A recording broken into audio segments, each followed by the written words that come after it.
Congressman, you have very strong feelings about the President of the United States. You have said you think Barack Obama, quote, is probably the dumbest person walking around in America right now. You've also said, I can't stand the guy. I absolutely can't stand him. And this week in the New York Times, you criticized him for traveling to Afghanistan and landing the plane in the middle of the night for safety reasons. You said you thought that if soldiers are willing to put their lives on the line, that the president should put his life on the line when he goes to visit battle sites. Do you really believe that the president should literally put his life on the line, risk his life and the life of everyone else in that aircraft in order to make what point?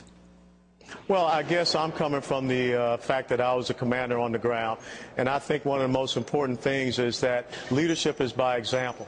Now, if you disagree with the fact that I believe that leadership is about leading from the front, then you could do that. But I think that if we are asking our young men and women to put themselves in harm's way, we as elected leaders, we as the people up here in Washington, D.C., when we go over and just spend 1 week or, 2 or 3 days, we need to be willing to go out there to some of these forward operating bases, some of these remote places, and spend some time with them. You want to retract that. I'm going to give you a chance to retract that suggestion that the President of the United States should put his life in harm's way while president when visiting war zones. You should just, this is a chance to just apologize for it and move on.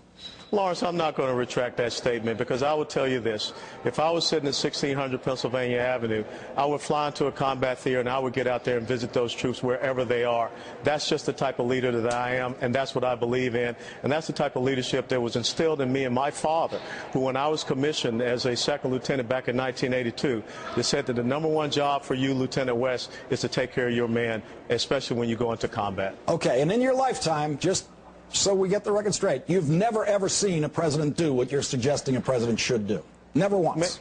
Well, if you want to go back and forth about this, you continue with how you feel that it should be done.